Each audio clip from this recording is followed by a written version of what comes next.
नमस्कार, मैं नेहा शर्मा आपके साथ और आप देख रहे हैं जस्ट इंडिया।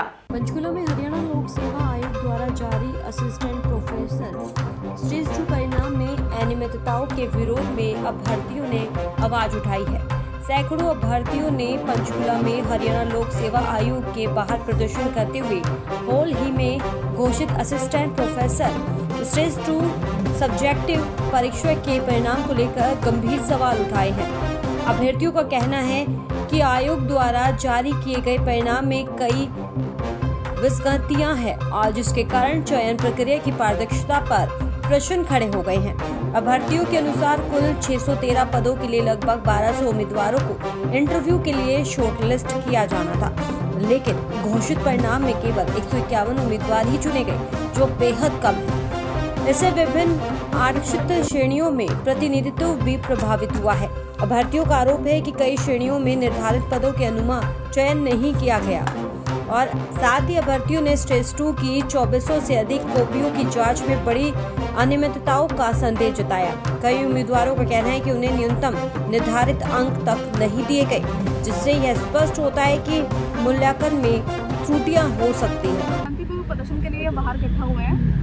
2 दिन पहले हुई मुलाकात के बाद हम लोगों को एक संतुष्टि भरा कोई जवाब नहीं मिला है, ना लिखित में हमें उस चीज़ का कोई प्रमाण दिया गया है। जो हमें अंदर बोला गया वही हम बाहर के लिए असंतुष्टि दिखाते हुए आज यहाँ इकट्ठा हुए हैं। मांग क्या?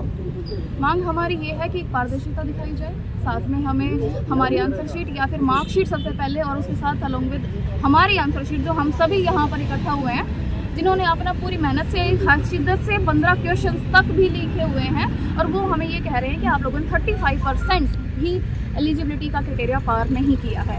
और ये वो लोग हैं जिन्होंने सब कुछ किया है और ये सब यहाँ बैठे हुए JRF AIR हैं और सब यहाँ पर स्कॉलर्स हैं, PhD स्कॉलर्स हैं, इवन टीचर्स भी हैं, प्रोफेसर्स भी यहाँ आए हैं जो बड़े बड़ी यूनिवर्सिटीज़ में PU जैसी यूनिवर्सिटीज़ में पेपर्स चेक करते हैं, उन्हें नहीं आया एक क्वेश्चन पेपर लिखना। ये कैसे आप हम सब के लिए एक बड़ा सवाल है। HPSC का क्या कहना है?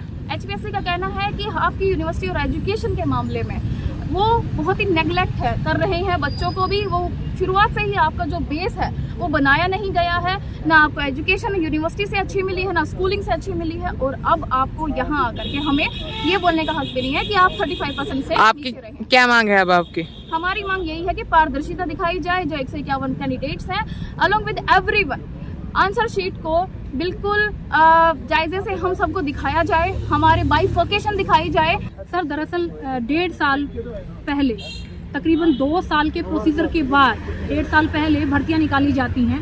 4800 सीट के जो हैं 4800 कैंडिडेट 613 असिस्टेंट प्रोफेसर की भर्ती के लिए आवेदन देते हैं। 4800 विद्यार्थी उसके लिए पेपर देते हैं, उनमें से 2400 का जो है पेपर फर्स्ट फेज में क्लियर होता है। 2400 में से 2200 सब्जेक्टिव एग्जाम देने के लिए जाते हैं।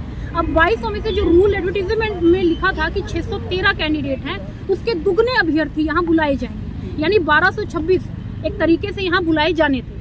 लेकिन एकदम अचानक रिजल्ट आता है कि आपके 151 विद्यार्थी ही सिलेक्ट हुए हैं, जिनमें से हरियाणा के 1% भी बच्चा नहीं है। और उससे भी बुरी स्थिति है, आरक्षित वर्ग का कोई बच्चा इसमें नहीं है। अगर आरक्षित वर्ग का कोई क्रीमी बच्चा जो बहुत इंटेलिजेंट बच्चा है वो भी जनरल के खिलाफ कम्पीट करके जनरल श्रेणी में आ गया है, आरक्षित कोई भी श्रेणी है, DSC SC है या फिर BC है, इनका कोई भी बच्चा जो है नेग्लिजिबल, बिल्कुल पॉइंट्स के अंदर इनका जो है सिलेक्शन हुआ है।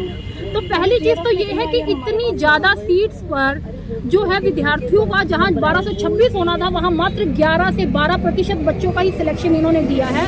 उनको इंटरव्यू के लिए बुलाया, अब उनमें से फाइनल कितने सिलेक्ट होंगे वी रियली डोंट नो। तो 613 पोस्ट किस लिए निकाली गई थी? ये हमारे भविष्य के साथ किस किस्म का खिलवाड़ है? क्या ऐसी इंस्टीट्यूशनल विल थी और क्या ऐसे कारण रहे जिसकी वजह से ये रिजल्ट है वो इतना ड्रास्टिक आया? जब ये बात हमने HPSC चेयरमैन से मिलकर जाननी चाहिए तो उन्होंने बताया कि आपकी हरियाणा की जो शिक्षा का स्तर है, जो पिछले 11 साल से हम कहते हैं कि बहुत अच्छा हो गया है, एक नई एजुकेशन पॉलिसी भी हमारे पास 2020 में आ चुकी है। एक तरफ हम दावा भरते हैं, दम भरते हैं कि हम 5वीं जो है ग्रोइंग इकोनॉमी बन चुके हैं, हमारा शिक्षा का स्तर एजुकेशन हरियाणा हब बन चुका है। यहाँ के जितने भी टॉपर्स हैं वो यहाँ हरियाणा से जा रहे हैं। UPSC के टॉपर हैं, जितने भी RPSC में आप जाएंगे, आप UP में जाएंगे, MP में जा रहे हैं, हरियाणा का बच्चा टॉप कर रहा है। और हरियाणा के खुद की एक संवैधानिक संस्था कहती है कि हरियाणा की जो 54 यूनिवर्सिटीज है वहाँ पढ़ने वाले बच्चे इतने काबिल नहीं हैं कि वो HPSC का कोई पेपर क्लियर कर सके।